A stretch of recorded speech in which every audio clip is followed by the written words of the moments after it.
Before this weekend, you could safely assume that the worst thing about South Dakota Governor Kristi Noem were extremely conservative views on things like abortion access, public health and safety, healthcare in general, LGBTQ rights, immigration, and so on.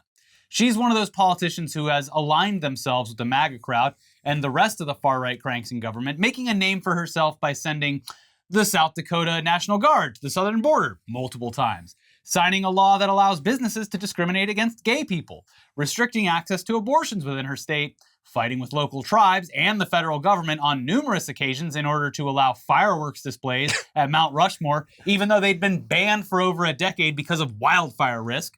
So lots of things. She also abolished the need for a permit in order to carry a concealed handgun. And in a rare win, I'm going to say win on this one, she did sign off on arguably the most successful drug awareness advertising campaign since the This Is Your Brain on Drugs, when her state released the universally beloved Meth. We're on it. I'm on meth. I'm on meth. I'm on it too. So am I. So am I. I'm on meth. I'm on it. I'm on it. I'm on it too.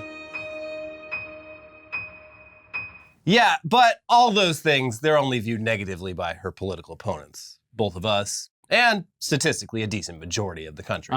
On the other hand, when it comes to her policy positions and the job that she's done, conservatives are actually very pleased with everything that we just mentioned. Yeah. But in a rare sign of bipartisanship, people from all walks of life and both sides of the aisle came together this weekend to stare in disbelief as Kristi Noem publicly admitted to shooting and killing a puppy because she had failed to train it properly. She killed a dog with a gun. Well, you city folk wouldn't understand. That's just Midwest living. Out here in real America, we're shooting dogs all the time. And we're better people because of it, apparently. So there's really no way to ignore how deranged that is. It definitely got a reaction from everyone, the full political compass. Yeah. Including members of her own party who now claim that she should be removed from the pool of potential Trump VP picks.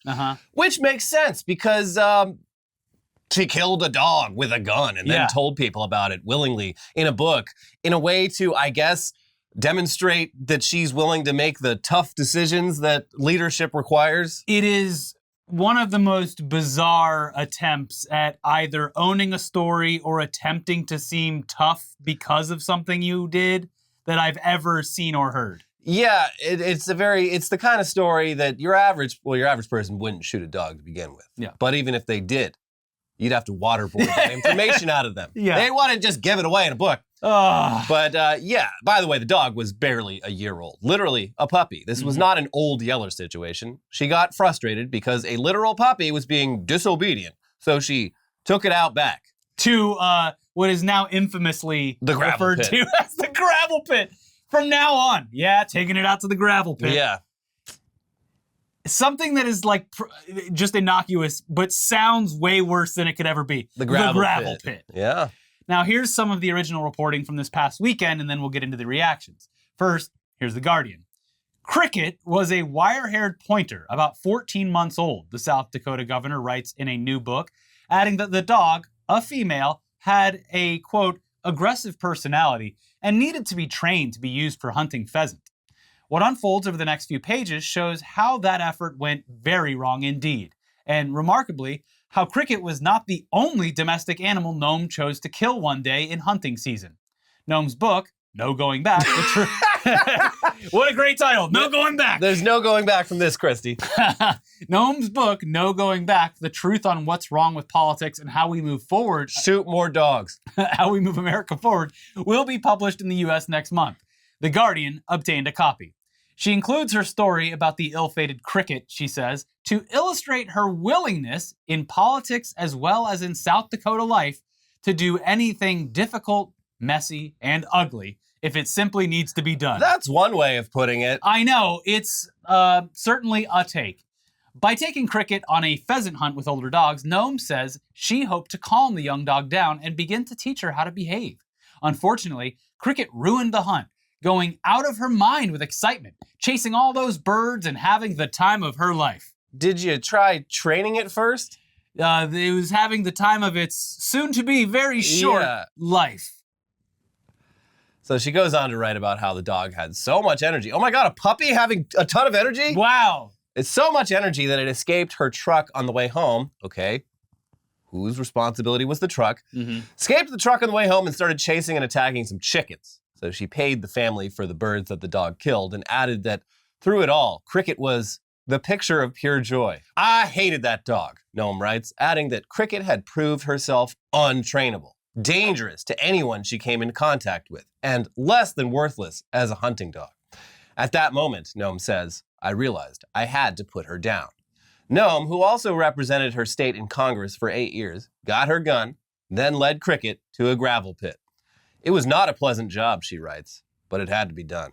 And after it was over, I realized another unpleasant job needed to be done. So incredibly, Noam's tale of slaughter is not finished. Yeah. Also, I'm still like, it's very... Taking these animals up to the train station, as they say. Out to the farm, down to the gravel pit. The line about another unpleasant job needing to be done is very ominous, but I'm still not entirely clear on what she killed means. The family goat. Yeah. She then talks about taking a goat out to the gravel pit. So she went on a spree. When she was like, look, my hands are already covered in blood. Yeah. I've already been through one, apparently. When you're already blood-soaked, what's one more domestic slaughter? Yeah, it's like when you, a normal person doing chores or some kind of physical activity, you're like, well, I'm already sweaty. Might as well knock some other stuff out Might of the as way. well do all the dishes. Yeah. So, yeah, she took a goat out to the gravel pit afterwards. What did the goat do? And so it was also, according to her, being aggressive. But a goat! In this scenario... Was he eating too many tin cans? Come on. Yes. In this scenario, she shot it, wounded it, didn't kill it, went to her truck, grabbed another shotgun shell, and then walked back and finished the job while workers on her property stared at her doing all of this. Now, she later admitted that this happens all the time, and she recently just did it to a couple horses. So this is completely normal and very cool. Also, she added that her daughter returned from school the day that she had killed these animals and asked, hey, where's Cricket? Well, honey, your mother is a sociopath.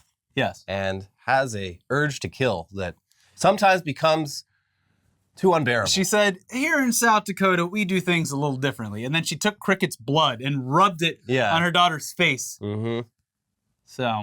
So now we know that some of you are saying, yeah, you city boys just don't get it. This is what we normal, real American folk do all the dang time. Except no. It's not normal to kill your dog for being disobedient when it's like 14 months old. Shut up. And like we said, everybody hated this. No one was a fan of Kristi Noem willingly and proudly talking about executing a dog that she herself described as the picture of pure joy. It's actually not something y'all do out there in the country. She did attempt to slightly walk it back a bit when she posted a response on Twitter saying that it wasn't easy, but often the easy way isn't the right way. Wait, what would be the easy way here? What would be the easy way? Spending the necessary amount of time and effort training the dog, or at the very least, I don't know, using your wealth to hire trainers so you don't have to kill the animal, or just give it away to someone who has the patience and the skills to train this dog to hunt. And so she didn't want to do things the easy way, which apparently would be treating the animal with some kind of respect. Well, the easy way does involve murder when you are, again, a sociopath. But yeah, it's odd. It's like she's trying to position this as a political slogan. Kristi Noem does things the right way, not the easy way. And it usually involves killing dogs. But instead of talking about balancing the state budget or like negotiating new laws, she's talking about killing animals.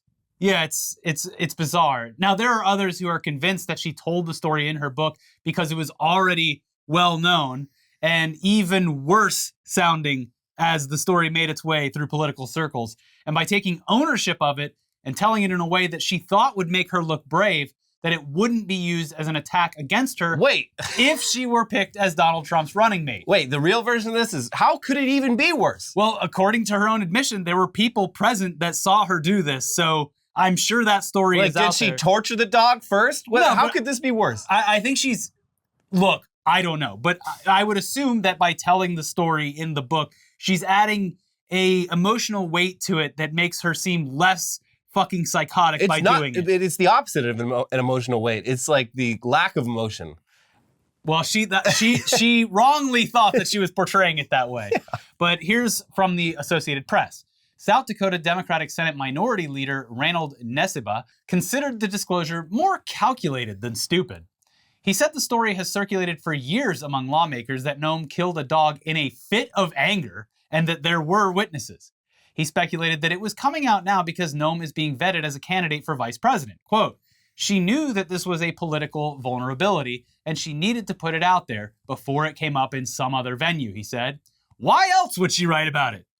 And there are so many people from both sides of the aisle that are asking that exact same question. Why would she write about this? So dog experts also weighed in. Joan Payton of the German Wire-Haired Pointer Club of America, seems like she would know a bit about how these dogs work. Yeah. She said, I'm not sure which thing she did was stupider, the fact that she murdered the dog or the fact that she was stupid enough to publish it in a book. The article adds that the club itself described the breed as high energy and said Noam was too impatient and her use of a shock collar for training was botched. That was a puppy that had no experience, obviously no training, she said.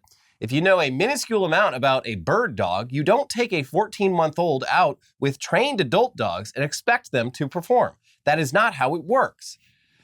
Anyway, over in coverage from Rolling Stone, Dan Lusson, a professional hunting dog trainer, said that a 14-month-old dog is a baby that doesn't know any better, and that, to me, it's a lack of guidance by the owner or training by the owner or discipline of the owner, he says, explaining that young bird hunting dogs in training often go through a slow process of introduction to deadfall before even being around gunshots. There's a lot of steps that you take before you take it to a field and shoot birds over it. And then there's obedience training. Does the dog know how to come when it's called? Does the dog know how to sit and wait? Why would you put a dog down with these instincts? Bye-bye. Well, the revelation sparked a viral thread over the weekend started by Minnesota Governor Tim Walz, who posted the following on Twitter. Post a photo with your dog that doesn't involve shooting them and throwing them in a gravel pit. I'll start. And this was a great, a great demonstration, like a good joke, but a great demonstration of Democrats being bad at comms. Because, like, if you weren't completely plugged into the news cycle for, like, the preceding 18 hours, this seems like a really fucking weird thing to post. Yes, yeah. So plenty of conservatives contributed to the discourse as well, with most simply being shocked that Kristi Noem would admit such a thing.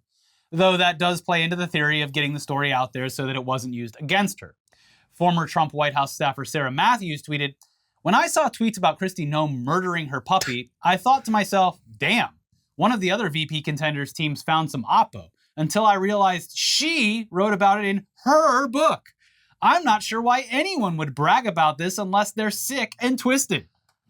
She's got that dark triad going. And that tweet was in response to another former Trump staffer who is now a co-host of The View, Alyssa Farah Griffin, who wrote, I'm a dog lover and I am honestly horrified by the Kristi Noem excerpt. I wish I hadn't even read it. A 14-month-old dog is still a puppy and can be trained. A large part of bad behavior in dogs is not having proper training from the humans responsible for them. Fox News' Brit Hume chimed in during a discussion of the excerpt with fellow Fox host Brett Baier, saying, a great many people in America will look at that and think it's telling, Hume said. I think it's damaging, Brett. I really do. Cruelty to animals or shooting your dog strikes people as not normal behavior they will probably imagine a not normal person. He added, if I were a political advisor to her, and that's not my department, but had I been asked for an opinion about it, I'd say, don't put that in your book, whatever you do. Yeah, it's just... You should probably keep that story to yourself and hope that no one ever brings it up. Generally speaking, people like dogs. They don't like when bad things happen to dogs, especially puppies. It's not, there's probably a couple people out there, Kristi Noem, where they get a little thrill out of it. But I feel like most Americans, no matter what they feel about literally anything else, they don't like hearing about a dog getting shot. The idea of Kristi Noem shooting a dog in the head and saying, hey guys, pretty cool, huh? I guess that makes me pretty badass, right? Yeah. Is insane. That story went over a lot better down at the local police department. Even the cops don't like dogs getting hurt. Well, for the most part. They love shooting other people's dogs, but Yeah. That's the joke, is that cops shoot people's dogs a lot. Yeah. Sometimes just for fun. And sometimes they just shoot Sometimes people. when they could have simply walked across the street. Uh-huh. Anyway, all in all, getting out ahead of this story did not work out anyway, because not only is everyone now aware that Kristi Noem is a puppy killer, she's also apparently been removed from consideration for being Donald Trump's pick for running mate. Here's the New York Post. South Dakota Republican Governor Kristi Noem has no shot at being Donald Trump's running mate after revealing in a forthcoming book that she shot and killed her puppy. Sources close to the 45th president tell the Post. One ally of the presumptive Republican nominee said Trump's team was bewildered to hear of Noem's account in her book. She was already unlikely to be picked as VP, but had a shot, the person said of Noem, who has been widely projected to be on Trump's shortlist. After this, it's just impossible. The source who spoke to the Post noted that 2012 Republican nominee Mitt Romney is still remembered for sticking his dog in a crate set on top of the family's station wagon for a 1983 trip from Boston to Canada. We all remember that, right? What? What did I do? No, he liked the breeze. It likes the wind. Like that freezing cold breeze. Trump isn't a dog person necessarily, this person said. He's not a dog person at all. He's the first president in, I think 100 years to not have a dog. Or a pet at all in the White House. And also, repeatedly uses like a dog as an insult. A negative, yeah. Yeah, the man does not like dogs. No. But Trump isn't a dog person necessarily, this person said. But I think he understands that you can't choose a puppy killer as your pick for blatantly obvious reasons. You know who loves dogs? Vladimir Putin. Yeah. I would Big not fan. want to get on his bad side. Oh, no. It is funny, though. Don't drink anything you didn't make yourself. All these little glimpses into the fact that Trump at least he's fully aware of optics. Look, he doesn't give a shit about dogs, but he knows how bad this looks. Yeah, it has been interesting, during the MAGA period, which we're in the 9th year of now. Trump is, if nothing else, he does understand how to promote himself. He understands publicity. He understands optics. Mm-hmm. Where once he understands that promoting we're going to ban abortion is a great way to get out the vote, but actually banning abortion is not so great. Yeah. And so he, of course, immediately started whoa. That's the state's fault. Sure, was I responsible for it? But hey, look, I did what they wanted me to. Now, reporting over at the Daily Beast delves further into this by speaking with many within Trump's circle. This graphic and shocking excerpt has been poorly received by many, including those in Trump world, and it may have sunk whatever hopes she had to be Trump's running mate. Everyone around Trump is talking about this, said a MAGA operative. Haven't seen a more public suicide than Jim Jones at Jonestown, another Trump world source told the Daily Beast. Operatives around Trump are fixated on the ads that would run if she were anywhere involved with President Trump's campaign regarding the dog, the Trump operative said. I mean, this stuff is devastating. There's nothing more popular in politics than dogs, and she killed one, and she continues to talk about it. That's what's baffling and shows out-of-control judgment. Matt Bartlett, a GOP strategist and director of public affairs at the Department of State under Trump, said Noem may have carved out a new category for herself in the lexicon of political blunders. For Kristi Noem, it's hard to even call this an unforced error, Bartlett said, because she deliberately told this story from something she thought would be a position of strength. A Trump-aligned strategist called Noem's decision one of the worst PR handlings I've ever seen. In America, we love beer, baseball, and dogs. It's bipartisan, the strategist said. And to think that Donald Trump would think you're tough because you killed a dog, it's the weirdest fucking thing I've ever seen. Yeah! We do things a little bit differently here in South Dakota. It's been it made for this tragedy made for some great memes of just you got Cat Turd, who has also killed dogs, but only on accident, out of pure neglect. Yes. But him just losing his mind, being so mad at Kristi Noem. You got the whole political spectrum of people being like, what? And then smacking their foreheads. Well, there's a good learning lesson. Don't do that. Yeah. It's wild. What a wild thing to do and then tell everyone about in order to become the next president of the United States when Trump drops dead in office. Yeah. It's not well played, ma'am. But quickly, while we're on the topic of Trump, here's a quick update on how his Supreme Court immunity case is going. Remember that? Yeah. So no decisions have been made, and it's unlikely that anything will be decided very soon at all. At best, it's going to be a few weeks before we hear anything substantial. But that works out well for Trump because it keeps the question of the legality of his actions floating around in purgatory while he continues to run for president. We did get to see just how extensive his lawyers' definitions of immunity and official acts were. Here's just a sample of some of the back and forth between the justices and Trump's lawyer. First, if he did a coup, would he be immune? Let's say this president who ordered the military to stage a coup, he's no longer president. He wasn't impeached. He couldn't be impeached. But he ordered the military to stage a coup, and you're saying that's an official act. I think it would depend. That's immune. I think it would depend on the circumstances whether it was an official act. If it were an official act, again, he would have to be impeached. Well, what does that mean, depend on the circumstances? He was the president. He is the commander-in-chief. He talks to his generals all the time, and he told the generals, I don't feel like leaving office. I want to stage a coup. Is that immune? If it's an official act, there needs to be impeachment and conviction beforehand because the framers viewed that kind of If very it's an low official risk. act, is it an official act?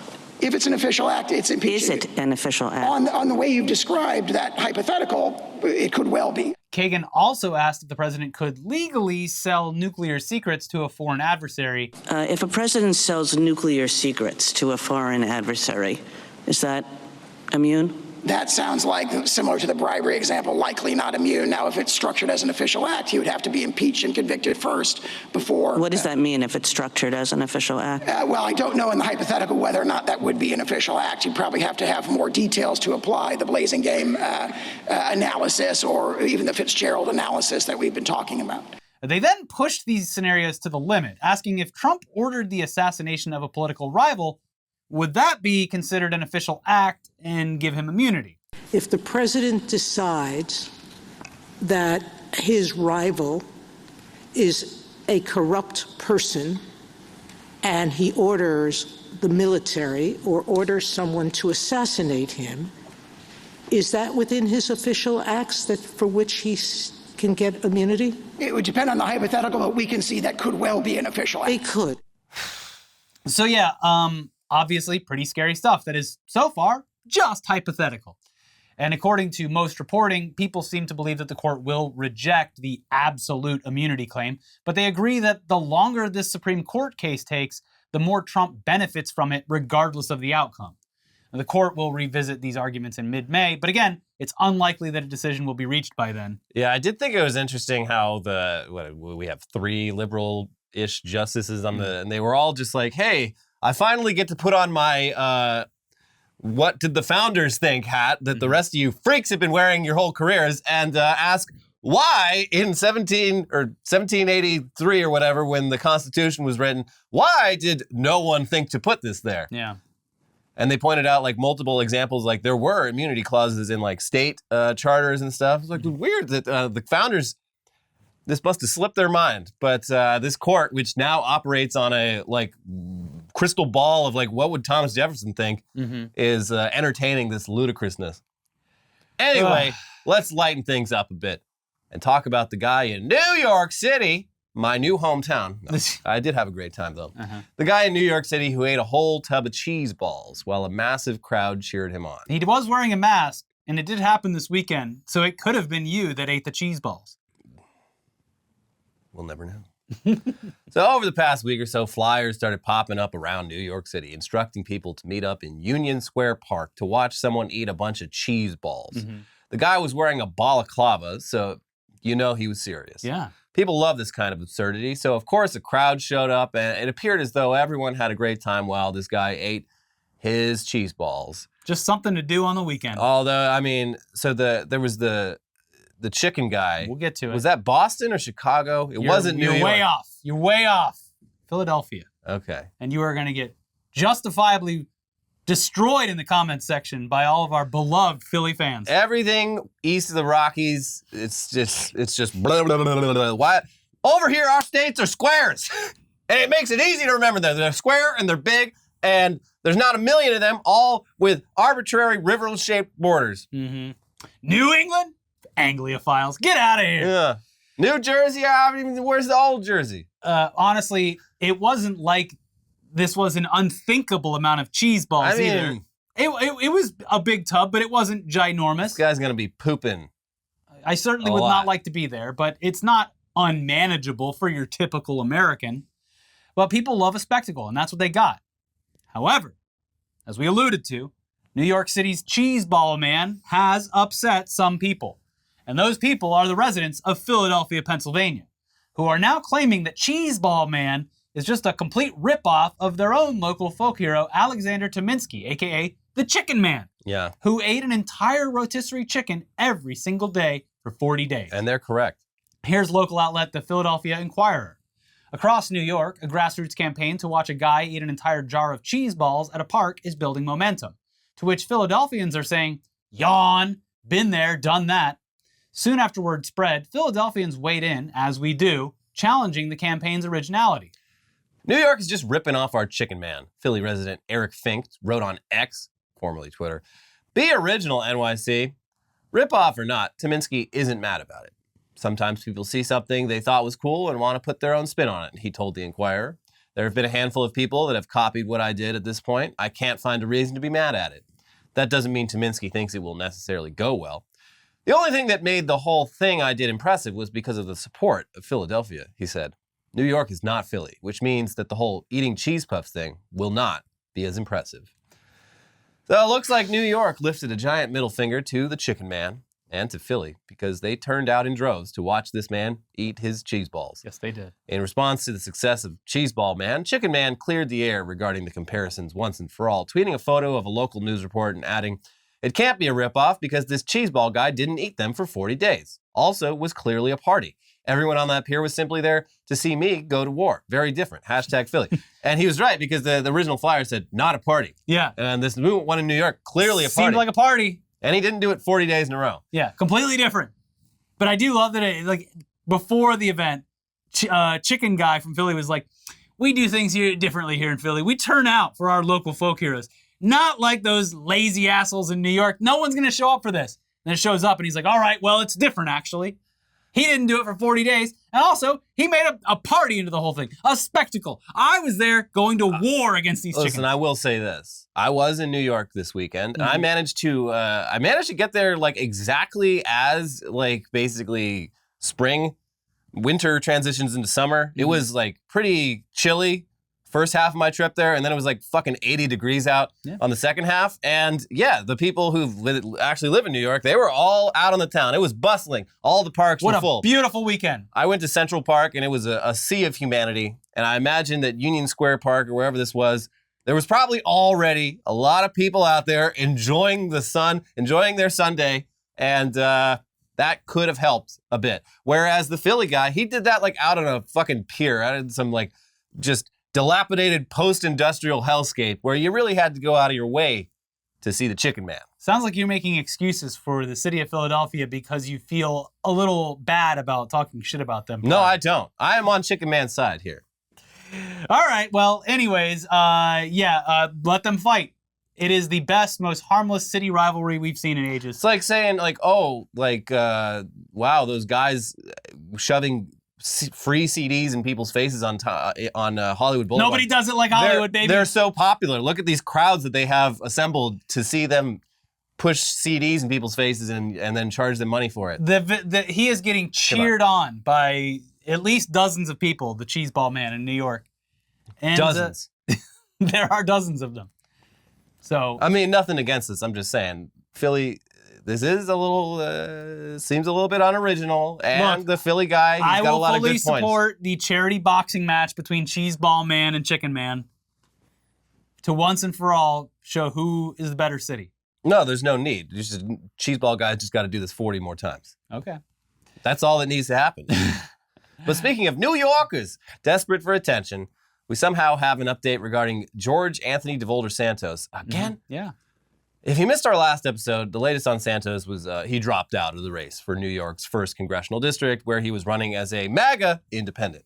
But now that he's out of the race and waiting around for his federal fraud trial that is not looking good for him. No. He has decided to keep the fundraising going by reintroducing himself on Cameo as Kitara Rivash, aka his drag queen alter ego, the one he, for like at least a week, was like, That's not me. no, I've never heard of that. I don't know who told you that.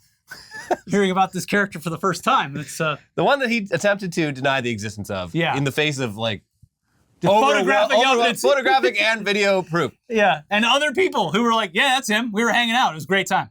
And even up until recently, he'd claimed that, okay, yeah, the photos were legitimate, but he did not perform as a drag queen. Yeah, it was just a bit of a goof.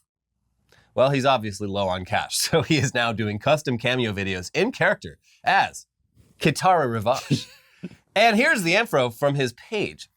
George Santos as Kitara Rivash. Hey, you messy bitches. After 18 years in the closet, I'm back for a limited time. 10% of every Cameo will go to Tunnel to Towers and 10% to the International Fellowship of Christians and Jews.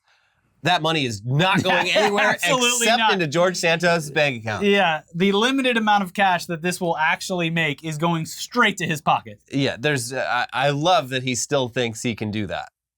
That's very funny. Okay, but speaking of updates, remember that insane N95 mask that Razer developed and sold during the COVID-19 pandemic? The RGB pandemic mask. Yeah, the one with the gamer lights. Yeah. So when you walked into a room, the whole place lit up. Mm-hmm. Everyone said, oh, wow, what a cool mask. Wow.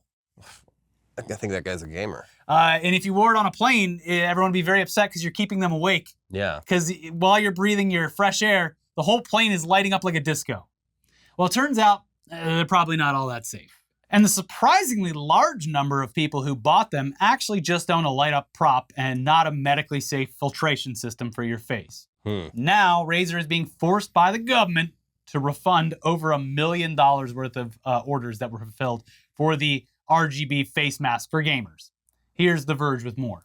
Razer will have to fork over $1.1 million in refunds to customers who purchased its RGB-clad Zephyr face mask, according to a proposed settlement announced by the Federal Trade Commission on Monday. The company claimed the face mask used N95-grade filters, but the FTC alleges Razer never submitted them for testing and only stopped the false advertising following negative press coverage and consumer outrage at the deceptive claims. Although Razer initially marketed the $100 mask as having N95 grade filters, it scrubbed any mention of the grade after YouTuber Naomi Wu tore down the mask and found that it wasn't N95 certified after all. Razer also planned on launching a $150 Zephyr Pro with a voice amplification feature, but that never panned out. At the time, Razer addressed claims about its Zephyr mask, saying in a post on X that the Razer Zephyr and Zephyr Pro are not medical devices, respirators, surgical masks, or personal protective equipment, PPE, and are not meant to be used in medical or clinical settings. The FTC alleges that Razer made misleading statements about the mask on social media and product pages, and also claims Razer never had it tested by the Food and Drug Administration or the National Institute for Occupational Safety and Health. These businesses falsely claimed in the midst of a global pandemic that their face mask was the equivalent of an N95 certified respirator, Samuel Levine, the director of the FTC's Bureau of Consumer Protection, said in a statement. The FTC will continue to hold accountable businesses that use false and unsubstantiated claims to target consumers who are making decisions about their health and safety. The FTC's proposed settlement also requires Razer to pay a civil penalty of $100,000 and bans the company from making COVID-related health misrepresentations and other unsubstantiated health claims. So, if you did own one of these masks, you are probably entitled to a full refund. And now you also have a cool prop for your cosplay, because that's all it's good for. Yeah, it's still, it looks pretty wild. It's a cyberpunk looking item. This is funny. I feel like there were like 3 or 4 of these companies during the pandemic that were basically pitching the coolest cooler of N95 masks, and I feel like every single one of them was a total dud when it finally came out. Yeah. Was like missing a lot of like key features, like the fact that the amplification was like a huge selling point for when this like concept was first announced, because that's the later model. You're not going to be able to have like a conversation with this thing on your head. But when you do, on the next version, you're going to sound like Optimus Prime, and it's going to cost $50 more. Yeah. And also, by the way, offers 0 protection. As we said in our follow-up advertising campaign, this is a useless product that only morons would buy. Yeah. Yeah. It offers nothing. You get nothing. They should have just done KN95. To this day, I don't think I've ever seen an N95 like product. Like I remember at the time, You can get the masks for sure. I haven't seen them. It's all Yeah. KN95. Yeah. Now you get them at Home Depot, Haven't where seen doers get things done. Bum, bum, bum, bum, bum, bum, bum, bum, bum, bum, bum, bam, bum, bum, bum, bum, bum, bum, bum, bum, bum, bum, bum, bam, bum, bum, bum, bum, bum. But on the topic of gamer news, it turns out a hell of a lot of people are really, really into the Fallout TV series on Amazon Prime. Not only have the active player numbers skyrocketed across all of the Fallout video game titles, Amazon has just revealed the actual viewership numbers, and it's very safe to say that we're going to be seeing plenty of Fallout in the future. Hell yeah. Here's Variety. According to the streamer, the series pulled in 65 million viewers in its first 16 days of availability, with the first season dropping in its entirety on April 10th. That makes it the second most watched title ever on the platform, and the most watched title since the debut of The Lord of the Rings, The Rings of Power back in 2022. Amazon also says the show is its most watched ever among adults 18 to 34, with 60% of the show's audience coming from outside the United States. In particular, the UK, France, and Brazil have all proven to be hubs for the show's popularity. Yeah. I mean, It's a great show. my favorite thing is all the people who are mad that it's woke, I guess, because there's black people in it. Even those people, like, they're having a hard time because they're like, fuck, this show's actually good. Yeah. Fuck. I mean, there's God some damn it. cheesy parts, but it's a overall great show. I think it's best video game adaptation ever. But did you see the Sonic the Hedgehog movie? No. Well, then you don't know for sure. Anyway, they add that the show has also proven to be popular with critics, holding a 94% critical approval rating on Rotten Tomatoes. In her review for Variety, Aramidi Tinubu wrote, "Bizarre but intensely fun, Fallout is like nothing you've ever seen. For that reason alone, you won't be able to turn away." Amazon has already renewed Fallout for Season 2. Yeah, there you go. And just to annoy the hell out of Elliot, it's time for some cicada news. Oh, God. It's so loud. Elliot, these damn cicadas are Make it stop. They're so goddamn loud that people in the South are calling the cops to complain about the noise. And I can only assume that police are showing up to these locations and just firing their guns wildly into the air. Yeah, I figured the South, what? We take matters into our own hands. We don't call the police. We don't call 911 I'm here. taking these cicadas out to the gravel pit. Yeah. I guess not. No, they call the cops so the cops can come shoot the cicadas. I don't know what's making that sound, but it needs to die right now. Here's NBC News with more. Emerging cicadas are so loud in one South Carolina county that residents are calling the sheriff's office asking why they can hear sirens or a loud roar. The Newberry County Sheriff's Office sent out a message on Facebook on Tuesday letting people know that the whining sound is just the male cicadas singing to attract mates after more than a decade of being dormant. They horny. Some people have even flagged down deputies to ask what the noise is all about, Newberry County Sheriff Lee Foster said. The noisiest cicadas were moving around the county of about 38,000 people, about 40 miles northwest of Columbia, prompting calls from different locations as Tuesday wore on, Foster said. Trillions of red-eyed periodical cicadas are emerging from underground in the eastern U.S. this month. The broods emerging are on 13 or 17-year cycles. Their collective songs can be as loud as jet engines, and scientists who study them often wear earmuffs to protect their hearing. After Tuesday, Foster understands why. Although to some the noise is annoying, they pose no danger to humans or pets, Foster wrote in his statement to county residents. Unfortunately, it is the sounds of nature. I said, unfortunately, it's the sound... Unfortunately, it's the sounds of nature. Excuse me, what? Can't you kill these things? No. No! And that is a beautiful quote to end today's episode on. Unfortunately, it is the sounds of nature. Yeah. Yeah. You know, you go out into the woods for a nice walk and all you hear are these birds chirping, coyotes giggling. Yeah. I can't stand it. All this peace and quiet, I can't stand it. Unfortunately, that's the sounds of nature. Boo, nature, boo. In America, we require the low hum of passing traffic. Yeah.